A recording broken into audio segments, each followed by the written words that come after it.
Hello everyone, स्वागत है आप सभी का आपके प्यारे यूट्यूब चैनल नर्सिंग एजुकेशन में। दोस्तों, आज हम बात करेंगे इम्पोर्टेंट जो भी प्रश्न है उनको समझेंगे। कम्युनिटी हेल्थ नर्सिंग सब्जेक्ट के जो भी इम्पोर्टेंट की पॉइंट थे उनको समझने का प्रयास करेंगे। अगर आपने सभी ने नर्सिंग एजुकेशन परिवार की तरफ से बनाई गई की पॉइंट्स को अभी तक नहीं लिया है तो मात्र 250 रुपीज़ में आपको ऑफर प्राइस में पूरी की पॉइंट बुकलेट मिल रही है। व्हाट्सअप नंबर डिस्क्रिप्शन दिए गए हैं, वहाँ पर जाकर आप पूरी की पॉइंट को ले सकते हैं। ठीक है, तो जल्दी से वहाँ पर जाकर की पॉइंट को ले लें और बताइए क्लास आपको कैसी लग रही है और की पॉइंट आपको कैसे लगे, इसके बारे में बताने का प्रयास आप करेंगे। ठीक है, चलिए स्टार्ट करते हैं आज की क्लास को। हम दोस्तों बात कर रहे हैं मीजल्स जो है इसको कब लगाया जाता है। दोस्तों, मीजल्स जो है इसको 9 मंथ पे लगाया जाता है। ठीक है, मीजल्स का टीका जो है 9 मंथ्स पे लगाया जाता है। ठीक है, और इसको MR1 मतलब कि मीजल्स रूबेला नाम से अब आने लग गया है। ठीक है, MR1 या मीजल्स 1 को MR1 भी कहते हैं। इसी प्रकार से जापानीज एंसेफेलाइटिस की वैक्सीन का पहला टीका को JE1 कहा जाता है।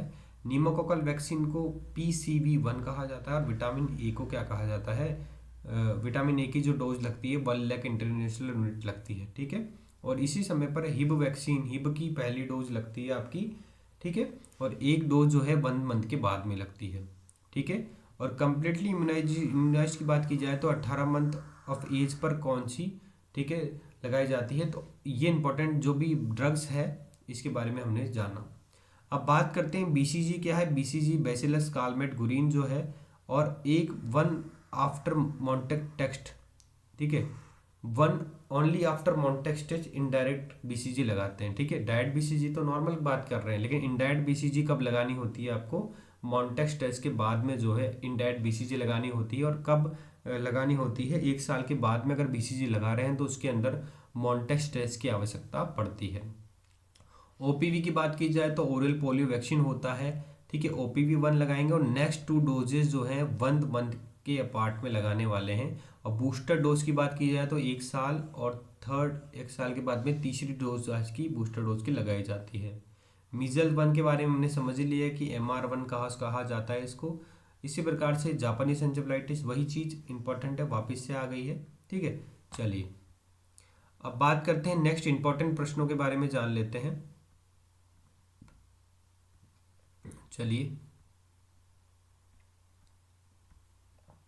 चलिए अब बात करते हैं नेक्स्ट इंपॉर्टेंट प्रश्नों की। Diphtheria pertussis tetanus, very important question है। डिप्थीरिया पर्टुसिस टिटनेस यानी कि DPT। ठीक है, चाइल्डहुड पोलियोमाइलाइटिस और हेपेटाइटिस बी मीजल्स। ठीक है, हेपेटाइटिस और बी और मीजल्स ये क्या होते हैं? VPD मतलब कि इंपॉर्टेंट ड्रग्स है जो कि एग्जाम में पूछी जाती है। कि DPT वैक्सीन को कहा जाता है डिप्थीरिया पर्टुसिस टिटनेस, और ट्यूबरक्लोसिस से बचाव के लिए आप BCG वैक्सीन देते हैं। और पोलियोमाइलाइटिस जो होते हैं इसके अंदर आपकी साल्क और सैबिन नाम की दोनों वैक्सीन आती है। ठीक है, इसी प्रकार बात की जाए तो हेपेटाइटिस बी जो होता है सीरम हेपेटाइटिस कहलाता है। और मीजल्स मम्स रुबेला इसके अंदर MMR वैक्सीन होती है। ठीक है, अब बात करते हैं ये जो वैक्सीन्स होती है इसके अंदर जो इम्यूनाइजेशन प्रोग्राम आया था आपका। ठीक है, ये इंद्रधनुष प्रोग्राम आया था। इसका मतलब था कि कैचअप कैंपेन चालू किया गया था आपके, ताकि जो जो वैक्सीन्स कोई बच्चे लेना छूट गए हैं तो उनको क्या है ढूंढना और उनको जो इम्यूनाइजेशन को पूरा करना। ये स्ट्रेटजी थी आपकी किसकी? सबसे इम्पोर्टेंट है मिशन इंद्रधनुष की ये स्ट्रेटजी थी। ठीक है, ऐसे बच्चे जो कि टीका लेना छूट गए हैं, ऐसे बच्चे जिनका टीका नहीं पड़ा है, जो वैक्सीन नहीं ले पाए, उन जो कि लिफ्ट लिफ्ट मिस्ड आउट हो गए हैं, उनको ढूंढना और उनको वैक्सीनेट करना। ठीक है, इसलिए 2000 जनवरी से जून 2015 के अंदर ये जो है intensive planning monitoring learning programme polio programme चलाया गया था। ठीक है, ठीक है, इंपॉर्टेंट प्रश्न एग्जाम के अंदर पूछा जाता है। चलिए दोस्तों बात करते हैं कोल्ड चेन क्या होता है। तो कोल्ड चेन एक ऐसा चेन होता है जिसके अंदर वैक्सीन को स्टोरेज किया जाता है और ट्रांसपोर्ट किया जाता है। ठीक है, मैन्युफैक्चर पॉइंट से लेकर जहाँ पर टीका आपका पड़ेगा, इम्यूनाइजेशन जहाँ पर होगा वहाँ पर ले जाने के बीच का जो ट्रांसपोर्टेशन का जो भी टेम्परेचर होना चाहिए वो वैक्सीन के अनुसार होना चाहिए कि वैक्सीन के अंदर कोल्ड टेम्परेचर मेंटेन हो सके, उसको कहा जाता है कोल्ड चेन। अब बात करते हैं दोस्तों कोल्ड चेन का टेम्परेचर कितना होना चाहिए। तो अगर 7 की बात की जाए, ओरल पोलियो वैक्सीन की बात की जाए, तो रूटीन टेम्परेचर की बात की जाए तो मैक्सिमम दवाओं का टेम्परेचर कितना रहता, जो वैक्सीन का टेम्परेचर होता है +2 डिग्री सेल्सियस से लेकर +8 डिग्री सेल्सियस। अगर लंबे समय तक ये पोलियो वैक्सीन को रखना है आपको स्टोरेज करके, तो -20 डिग्री सेल्सियस से -40 डिग्री सेल्सियस पे रखना होता है। येलो फीवर वैक्सीन की बात की जाए तो -30 डिग्री सेल्सियस से लेकर, ठीक है, आपका ये थोड़ा मिस्टेक हो गया है, यहाँ पे -50 डिग्री सेल्सियस होगा, -50 डिग्री सेल्सियस पे आपको रखना होता है। चलिए दोस्तों बात करते हैं अदर वैक्सीन की बात की जाए तो उनका भी 2 से 8 डिग्री सेल्सियस पे रखना होता है उनको, वैक्सीन को स्टोरेज के लिए।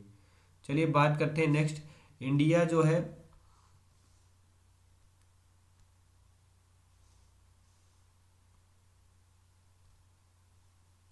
चलिए बात करते हैं नेक्स्ट, इंडिया जो है, इंडिया के अंदर मतलब इंपॉर्टेंट वैक्सीन की बात की जाए तो जो डाइल्यूएंट्स होते हैं जो कि वैक्सीन के साथ में मिलाए जाते हैं उनको भी +2 डिग्री सेल्सियस से +8 डिग्री सेल्सियस पे रखा जाता है, ठीक है। और किन्हीं डाइल्यूएंट्स को बाहर आप कोल्ड रूम टेम्परेचर पे रख सकते हैं, ठीक है।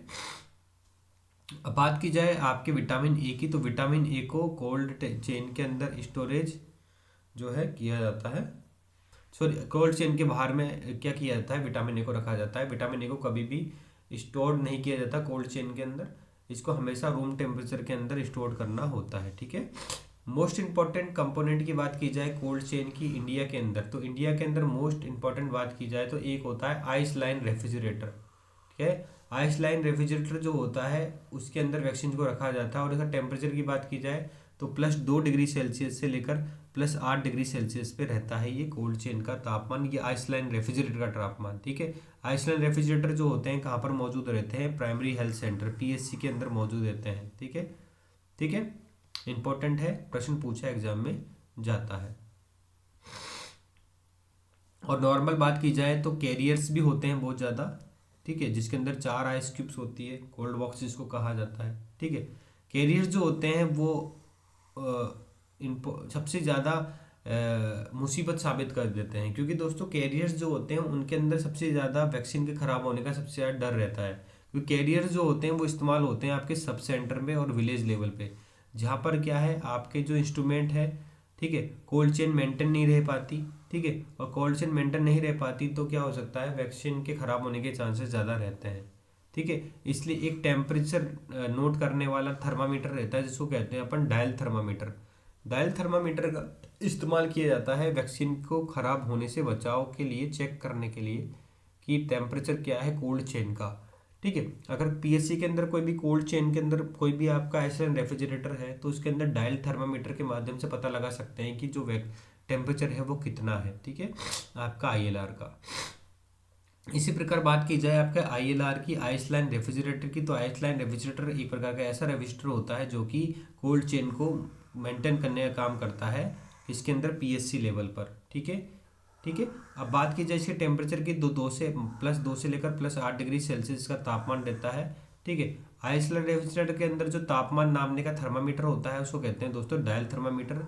दिन में 2 बार आपको आइसलैंड रेफ्रिजरेटर का तापमान नापना पड़ता है।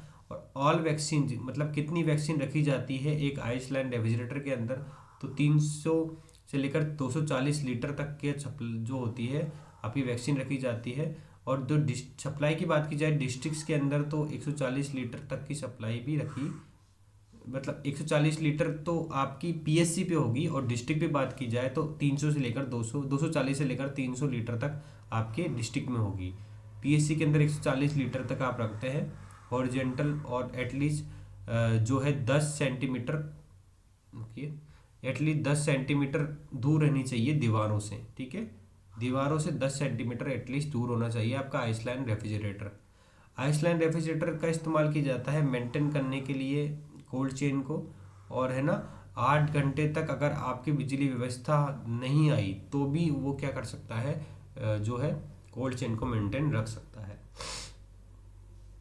ठीक है। अब बात करते हैं अगर आपकी इलेक्ट्रिसिटी पर डे आनी चाहिए उस जगह पर जहाँ पर आपका आइसलैंड रेफ्रिजरेटर रखा जाता है। ठीक है, अब बात करते हैं आइस पैक जो होते हैं प्रिपेयर्ड करते हैं बाय डीप फ्रीजर। ठीक है, डीप फ्रीजर के अंदर आइस पैक को रखा जाता है, वहाँ पर जाकर आइस पैक जो होते हैं उसके अंदर बर्फ़ जमती है और वो क्या किए जाते हैं, तैयार किए जाते हैं। ठीक है, टेम्परेचर मेंटेन करना होता है आपके वैक्सीन्स का, इसलिए आपके आइस पैक्स को रखा जाता है वैक्सीन कैरियर के अंदर भी। टेम्परेचर की बात की जाए तो इम्यूनाइजेशन सेशन पर आपके टेम्परेचर मेंटेन रहे इसलिए आपको आइस पैक दिए जाते हैं हर वैक्सीन के साथ में। ठीक है,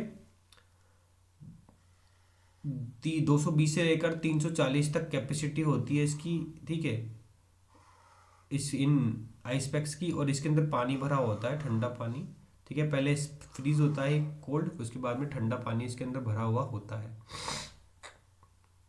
2 होल होते हैं इसके बीच में, बेसिकली इंपॉर्टेंट है। डायल थर्मामीटर एक ऐसा इंस्ट्रूमेंट होता है जिससे कि आपके जो भी कोल्ड चेन के अंदर पीएससी के अंदर आइसलैंड रेफ्रिजरेटर होता है उसका टेम्परेचर चेक करने के लिए इस्तेमाल किया जाता है, जिसके बारे में हमने पढ़ लिया है। हर 2 दिन में करना होता है, ये भी पढ़ लिया है हमने। अब बात करते हैं आईजीजी, इम्यूनोग्लोबुलिन गामा जो है ये कम से कम सबसे बड़ा इम्यूनोग्लोबुलिन, सबसे ज़्यादा इम्यूनोग्लोबुलिन पाया जाता है आपका 85% पाया जाता है।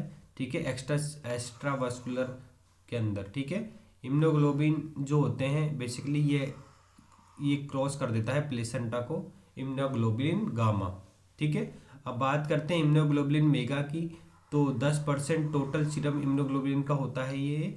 और ये जो है बेसिकली इन्फेक्शन जो होता है ना, रिसेंट इन्फेक्शन, उसके अंदर बढ़ा हुआ देखने को मिलता है आपका आईजीएम, और बहुत मतलब ज़्यादा आईजीएम माना जाता है सबसे इम्पोर्टेंट, जो क्योंकि इन्फेक्शन के अंदर सबसे इम्पोर्टेंट, सबसे पहले इन्फेक्शन के अंदर जो है इंडिकेट करता है। चलिए अब बात करते हैं इंपॉर्टेंट प्रश्नों की आगे। आईजीए क्या करता है दोस्तों? आईजीए जो होता है ये आपके माँ के मिल्क में भी, मतलब कि ब्रेस्ट मिल्क के अंदर भी पाया जाता है, और कम से कम 15% टोटल सीरम इम्यूनोग्लोबुलिन का होता है। और प्रीडोमिनेटली कहाँ पर पाया जाता है? ये सिक्रेशन के अंदर, मिल्क सिक्रेशन जो होता है उसके अंदर भी पाया जाता है। ठीक है, मिल्क के अंदर भी पाया जाता है और सिक्रेशन के अंदर भी पाया जाता है। अब बात करते हैं आपके डिफेंस मैकेनिज्म का काम करता है म्यूकस मेम्ब्रेन पे। ठीक है, आईजीडी जो होता है आपका एग्जैक्ट फंक्शन इसका अननोन है, लेकिन ये भी एक प्रकार का इम्यूनोग्लोबुलिन होता है। आईजीई की बात की जाए, आईजीई मतलब होता है इम्यूनोग्लोबुलिन एप्सिलॉन। ये जो होता है आपका सब कंसनट्रेटेड होता है सब म्यूकस टिश्यूज के अंदर, और ये इमीडिएट एलर्जिक रिएक्शन जब भी आपकी बॉडी के अंदर होती है, इमीडिएटली कोई एलर्जिक रिएक्शन अगर बॉडी के अंदर होती है, सडन एलर्जिक रिएक्शन होती है, तो इसका लेवल बढ़ा हुआ होता है आपका आईजीई का। ठीक है, तो दोस्तों ये क्लास आपको कैसी लगी? क्लास अच्छी लगी होगी तो प्लीज़ लाइक कीजिएगा, चैनल को सब्सक्राइब जरूर कीजिएगा। अब आगामी आने वाली क्लासेस के अंदर हम क्या पढ़ने वाले हैं दोस्तों? कम्युनिकेबल डिसीज़ के बारे में और नॉन कम्युनिकेबल डिसीज़ के बारे में पढ़ने वाले हैं। तो आज के लिए बस इतना ही। वीडियो को लाइक कर दीजिएगा, चैनल को सब्सक्राइब कर दीजिएगा, और अभी तक आपने हमारे नर्सिंग एजुकेशन की पॉइंट बुकलेट नहीं ली है तो ऑफर प्राइस के अंदर 250 रुपये में आपको मिल रही है। व्हाट्सअप नंबर आपको डिस्क्रिप्शन में दिए गए हैं, वहाँ पर जाकर आप मैसेज कीजिएगा, बात कीजिएगा, समझिएगा। उसके बाद में आप जो है नर्सिंग एजुकेशन की पॉइंट बुकलेट को ले सकते हैं। काफ़ी असरकारक आप सभी के लिए होने वाली है। तो आज के लिए इतना ही। जय हिंद, जय भारत।